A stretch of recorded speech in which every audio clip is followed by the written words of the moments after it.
Hey everybody, welcome back to the channel. Welcome back to another video. This video is going to be about, you saw the title, is it really cheaper to ship your car to your destination, in my instance, did a vacation to see family, or is it better to rent a car? Sort of doing this intro, kind of redoing the beginning part of this video based upon the feedback and the questions that I received on my Instagram post that I was surprised to see 1.1 million views on that one. So anyway, let me explain, keep watching, and let's get to the video.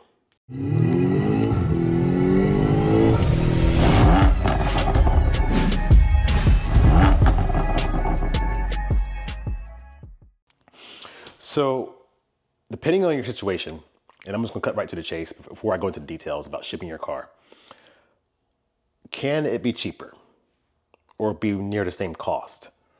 That depends on numerous factors. For one, the length of the time that you're going to be renting the vehicle. So if you're only doing it for a 3-day trip, then obviously that's not going to be cost effective. The type of vehicle you're also renting out, and then of course the location, and then of course where your return is going to make a big difference, because a lot of rental car companies, they do charge more for I would say for a one-way rental. And in this instance, let's say, like I said, I shipped my X7. Wasn't something that I was even thinking about doing. I've done this trip. I do this trip like once a year.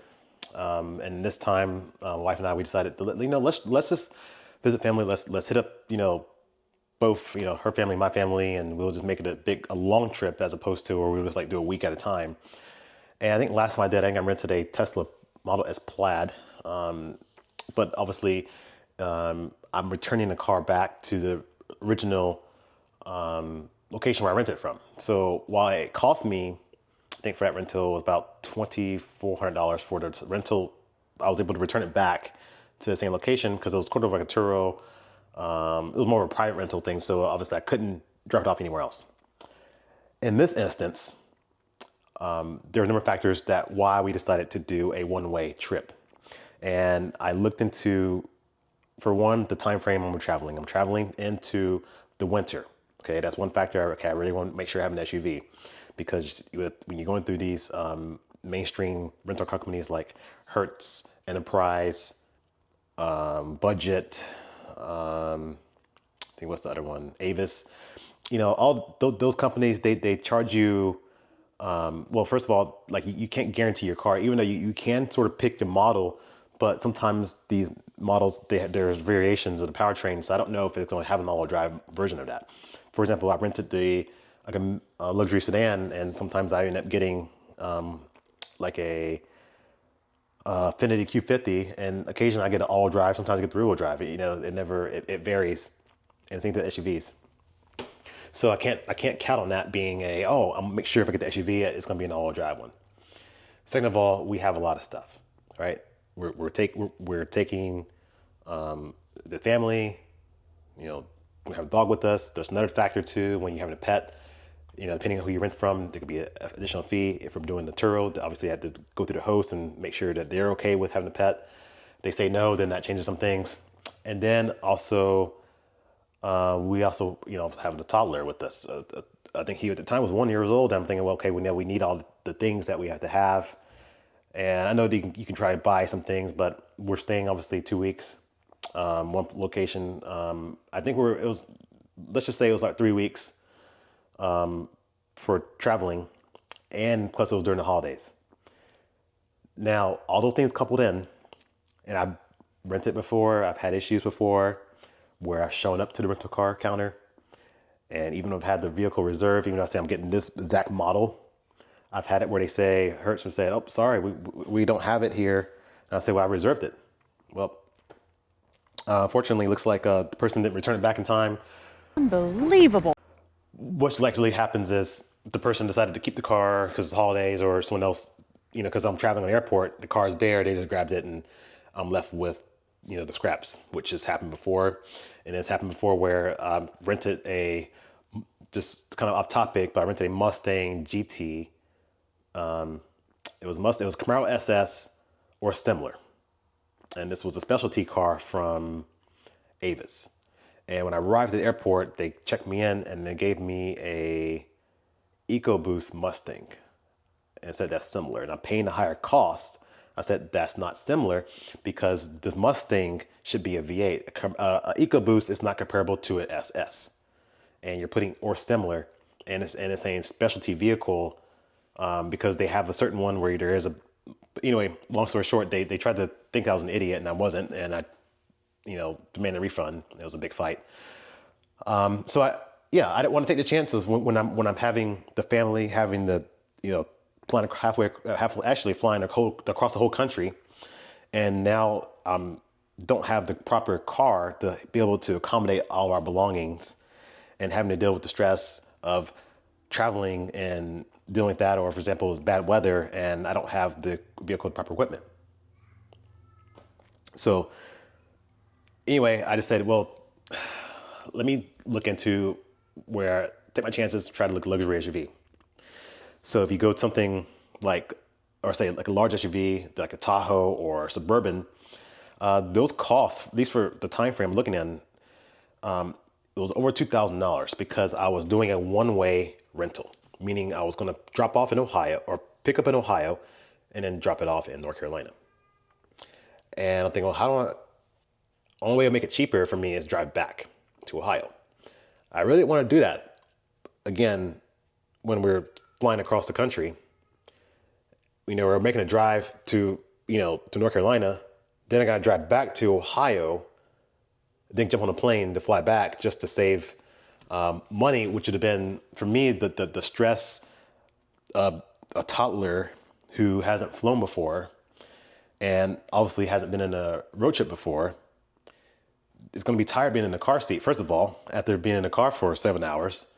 Then, I had to put him on a plane, next day for four more hours. That's just not going to be, that just sounds like not a good trip at all. So I just say, $2,000, it was like $2,100 for the rental of a large SUV.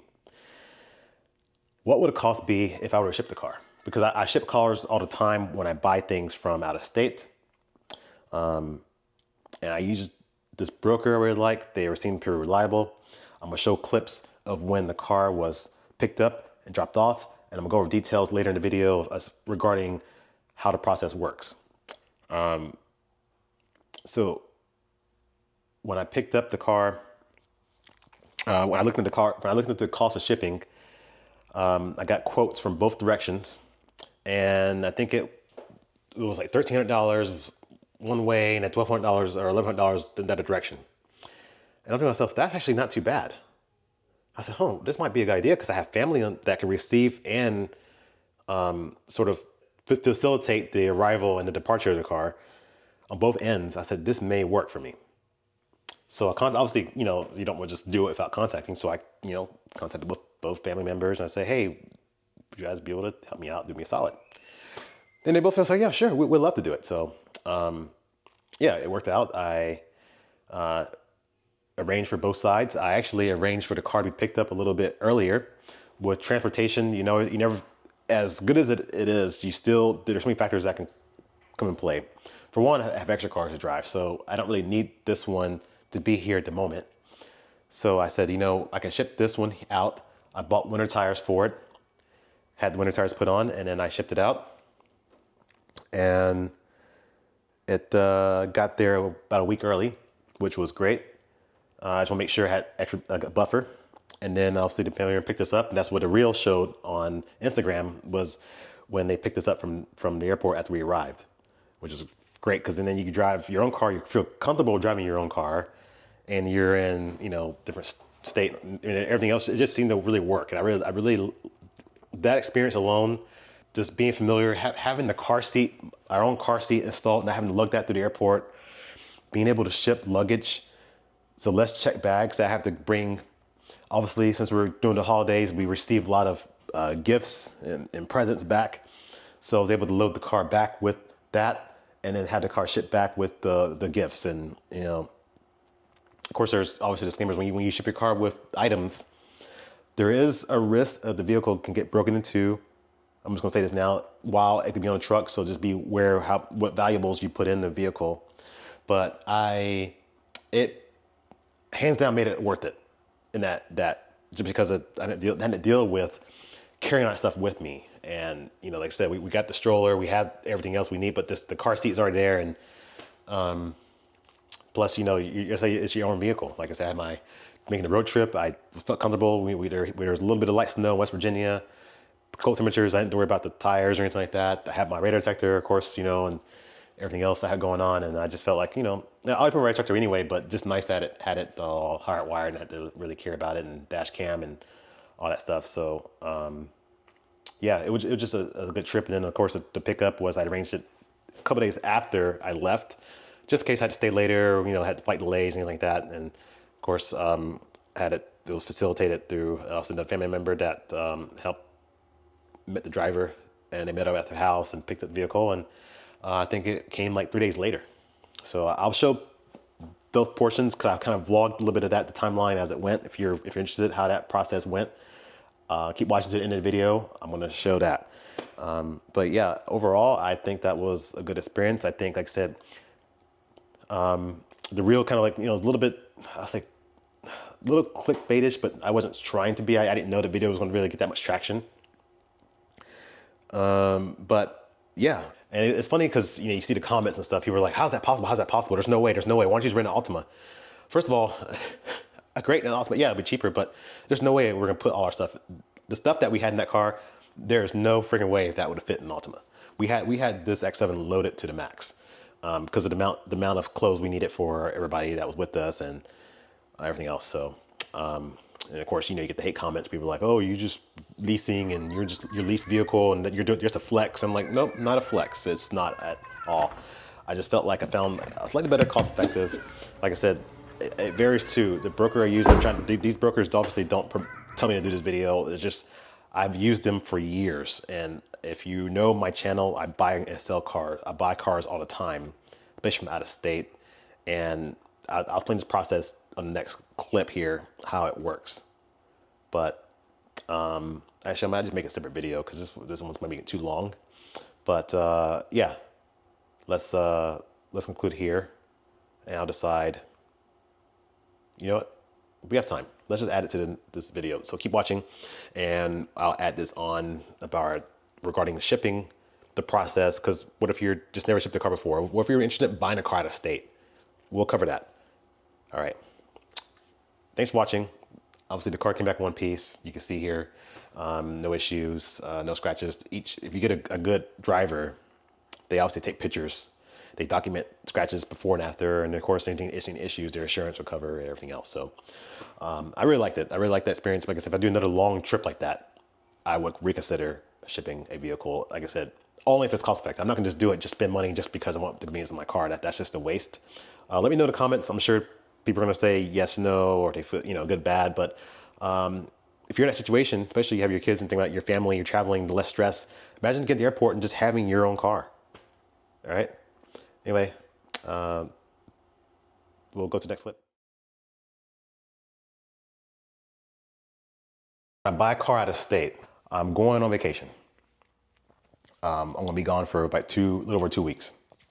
I can probably ship my car open from here to the Midwest for pretty much the same cost. I right now got a suitcase, got a stroller, got a few other things packed inside when I get to Ohio, and we'll see when I take delivery of the car, and if the experience was great. And also the video will be concluded once the vehicle comes back here to California. All right, thanks for watching.